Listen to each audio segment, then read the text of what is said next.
Welcome to Vimalagiri International School, Muvatupura. Admissions are now open for the academic year 2026-2027. ആദ്യ round vote തേടൽ പൂർത്തിയാക്കിയിരിക്കുകയാണ്. Koothattukulam നഗരസഭയിലെ ഏറ്റവും പ്രായം കുറഞ്ഞ സ്ഥാനാർത്ഥി വൃന്ദ. കുറഞ്ഞത് 3 തവണയെങ്കിലും വോട്ടർമാരെ നേരിട്ട് കാണാനാണ് 22ാം ഡിവിഷൻ NDA സ്ഥാനാർത്ഥിയായ വൃന്ദ ശ്രമിക്കുന്നത്. കൂത്താട്ടുകുളം നഗരസഭയിലെ 22ാം ഡിവിഷനിൽ മത്സരിക്കുന്ന NDA സ്ഥാനാർത്ഥിയാണ് നഗരസഭയിലെ ഏറ്റവും പ്രായം കുറഞ്ഞ സ്ഥാനാർത്ഥി. കിഴക്കൊമ്പ് നന്ദ്യാട്ട് രാജേന്ദ്രന്റെയും ബേനിയുടെയും മകളാണ് NDA സ്ഥാനാർത്ഥി 21-കാരിയായ വൃന്ദ ആർ നായർ. കിഴക്കൊമ്പിലെ പാഞ്ചജന്യം ബാലഗോകുലത്തിലൂടെയായിരുന്നു വൃന്ദ സംഘടനാ പ്രവർത്തനം ആരംഭിച്ചത്.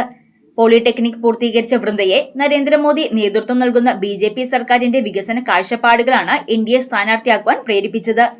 കൂത്താട്ടുകുളം നഗരസഭയിൽ കഴിഞ്ഞ 10 വർഷക്കാലമായി നല്ല നഗരസഭാ മന്ദിരം പോലും നിർമ്മിക്കുവാൻ കഴിഞ്ഞിട്ടില്ലെന്നാണ് വൃന്ദ പറയുന്നത്.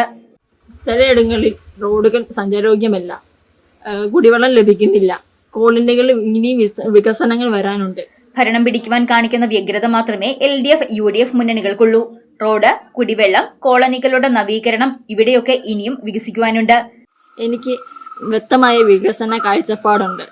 അത് പഠിച്ചു മനസ്സിലാക്കി അത് ഇവിടെ എത്തിക്കണമെന്ന് എനിക്ക് ആഗ്രഹമുണ്ട്. Thrissur government women's polytechnic, Koothattukulam Vadakara little flower high school, Koothattukulam high school എന്നിവിടങ്ങളിലാണ് വൃന്ദ സ്കൂൾ വിദ്യാഭ്യാസം പൂർത്തീകരിച്ചത്. തെരഞ്ഞെടുപ്പ് കാലത്ത് വൃന്ദ ഒരു റൗണ്ട് പൂർണ്ണമായും വാർഡ് കയറി കഴിഞ്ഞു. കുറഞ്ഞത് 3 തവണയെങ്കിലും വോട്ടർമാരെ നേരിട്ട് കാണണമെന്നാണ് വൃന്ദ പറയുന്നത്.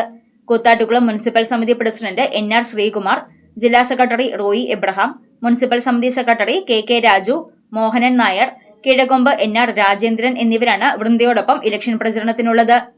News desk Muvattupuzha news. 1000 ഡിസൈനുകൾ, ചെറുതും വലുതുമായ 1000 ഡയമണ്ട് ആഭരണങ്ങൾ, വലിയ സെലക്ഷൻ, ഏറ്റവും വലിയ ഡയമണ്ട് ജ്വല്ലറി ഇപ്പോൾ തൊടുപുഴയ്ക്ക് സ്വന്തം. ജേക്കോ ഡയമണ്ട്സ് തൊടുപുഴ.